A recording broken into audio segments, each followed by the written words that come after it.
स्वागत है आपका हिंदी स्पेस चैनल की स्पेस अपडेट सीरीज के एक नए एपिसोड में। तो चलिए जान लेते हैं कि आज के टॉप स्पेस अपडेट्स कौन कौन से हैं।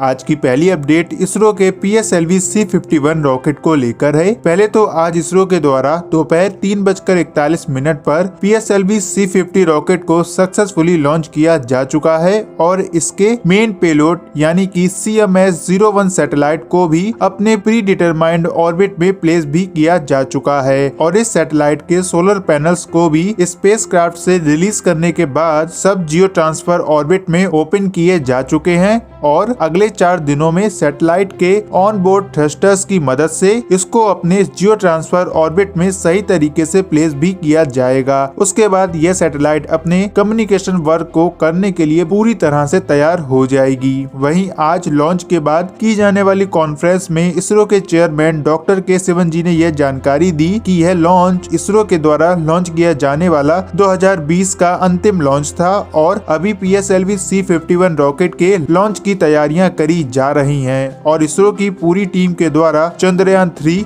आदित्य L1 और गगनयान मिशन पर तेजी से काम करा जा रहा है। इसरो के द्वारा इन सभी मिशंस को उनके शेड्यूल के अकॉर्डिंग लॉन्च किए जाने के लिए पूरा प्रयास किया जाएगा। साथ ही उन्होंने एक नई जानकारी देते हुए यह बताया कि आने वाले 8 महीनों के अंदर इसरो के द्वारा भारत की प्राइवेट सेक्टर की स्पेस कंपनी पिक्सल इंडिया की आनंद सैटेलाइट को भी लॉन्च किया जाएगा, जो कि भारत में इसरो के द्वारा लॉन्च करी जाने वाली अपनी तरह की पहली प्राइवेट सैटेलाइट होगी। और साथ ही इसरो के PSLV रॉकेट की मदद से यूनिसैट सैटेलाइट को भी लॉन्च किए जाने का शेड्यूल करा गया है। डॉक्टर के सिवन जी ने यह बताया कि जनवरी महीने में इंडिया के मोस्ट अवेटेड सैटेलाइट यानी कि GSAT-1 को GSLV F10 रॉकेट की मदद से लॉन्च किया जाएगा। साथ ही स्मॉल सैटेलाइट लॉन्च व्हीकल मतलब कि SSLV को भी 2021 के स्टार्टिंग में लॉन्च किया जाएगा। SSLV रॉकेट के साथ अर्थ ऑब्जर्वेशन सैटेलाइट 2 और GSLV F10 रॉकेट के साथ अर्थ ऑब्जर्वेशन सैटेलाइट 3 जो कि माइक्रोसैट 2A और GSAT-1 सैटेलाइट के कोड नेम है। बाकी जैसे ही PSLV C51 रॉकेट के बारे में और डिटेल्स पब्लिक करी जाती हैं, उसकी जानकारी आपको सबसे पहले हिंदी स्पेस चैनल पर देखने को मिलेगी और आप PSLV C50 रॉकेट के लॉन्च की इमेजेस को हमारे इंस्टाग्राम या फिर फेसबुक पेज में जाकर देख सकते हैं।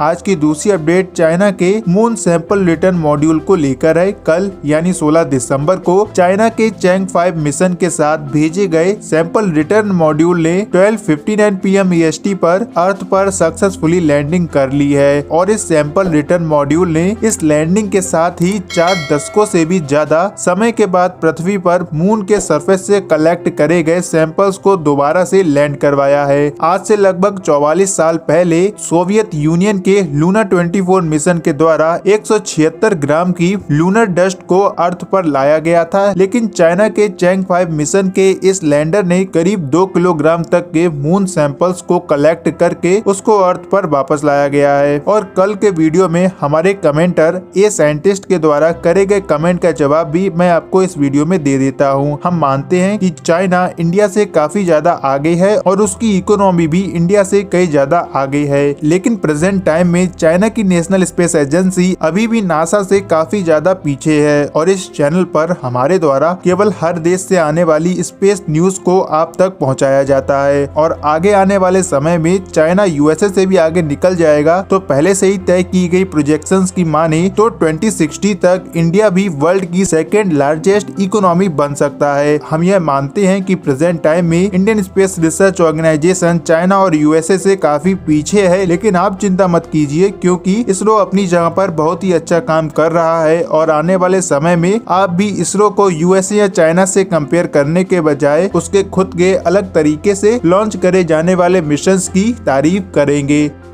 आज की तीसरी अपडेट वैज्ञानिकों द्वारा खोजे गए नए एक्सोप्लैनेट के रेडियो एमिशंस को लेकर है। वैज्ञानिकों द्वारा नीदरलैंड के रेडियो टेलीस्कोप का यूज करते हुए 3 ऐसे स्टार्स की स्टडी करी गई जिनके ऑर्बिट में एक्सोप्लैनेट्स मौजूद हो सकते हैं और पहली बार इस स्टडी में तीनों में से एक स्टार टाउ बूट्स के ऑर्बिट में वैज्ञानिकों को रेडियो एमिशन प्राप्त हुए। आपको बता दें कि यह स्टार टाउ बूट्स पृथ्वी से लगभग 51 प्रकाश वर्ष की दूरी पर मौजूद है और इसके ऑर्बिट में मौजूद टाउ बूट्स बी प्लैनेट से आए हुए रेडियो एमिशंस को जुपिटर प्लैनेट के रेडियो एमिशन के साथ ऑब्जर्व किया जा रहा है और अगर इस प्लैनेट की रेडियो एमिशंस की स्टडी की जा सकती है तो यह भी पता लगाया जा सकेगा कि प्लैनेट अपने अंदर किस प्रकार का एटमॉस्फेयर रखता है और उस प्लैनेट का मैग्नेटिक फील्ड और वहां की सरफेस कंडीशंस किस प्रकार की हो सकती हैं और इसकी बनावट कैसी होगी। लेकिन इसमें एक मेन प्रॉब्लम यह है कि वैज्ञानिकों द्वारा जिस प्लैनेट के रेडियो एमिशंस को ढूंढा गया है अब तक यह कंफर्म नहीं किया जा सका है कि यह रेडियो एमिशंस इसी स्टार के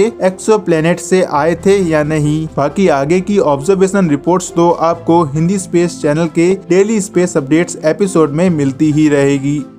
आज की चौथी अपडेट रशिया के स्पेस एंटी सैटेलाइट टेस्ट को लेकर है। कल यूएस स्पेस कमांड के ऑफिशियल्स के द्वारा यह स्टेटमेंट दिया गया कि रशिया की ओर से अपने direct ascent anti satellite missile को लॉन्च किया गया है जो कि लो अर्थ ऑर्बिट में स्मॉल सैटेलाइट को डिस्ट्रॉय कर सकता है। यूएस स्पेस कमांड के स्टेटमेंट में यह कहा गया कि इससे निकली debris high value space assets के साथ साथ इंटरनेशनल स्पेस स्टेशन को भी नुकसान पहुंचा सकती है। इससे पहले भी 15 जुलाई 2020 को रूस के द्वारा एक non destructive anti satellite test को कंडक्ट करा गया था जिसमें कि रशिया के कॉस्मोस 2543 सैटेलाइट के द्वारा अर्थ के ऑर्बिट में एक ऑब्जेक्ट को इंजेक्ट करके उसको टेक्निकली डिस्ट्रॉय करा गया था और इस टेस्ट में किसी भी प्रकार की डेब्रिस प्रोड्यूस नहीं हुई थी। इससे पहले ऐसा ही एक टेस्ट 15 अप्रैल 2020 को भी कंडक्ट करा गया था। फिलहाल यह क्लेम यूएस स्पेस कमांड के द्वारा किया गया है और उनके द्वारा यह कहा गया कि रूस के द्वारा साइन करे गए एग्रीमेंट का उल्लंघन करा जा रहा है जिस एग्रीमेंट के तहत स्पेस को किसी भी प्रकार के बैटलफील्ड में कन्वर्ट नहीं करा जाएगा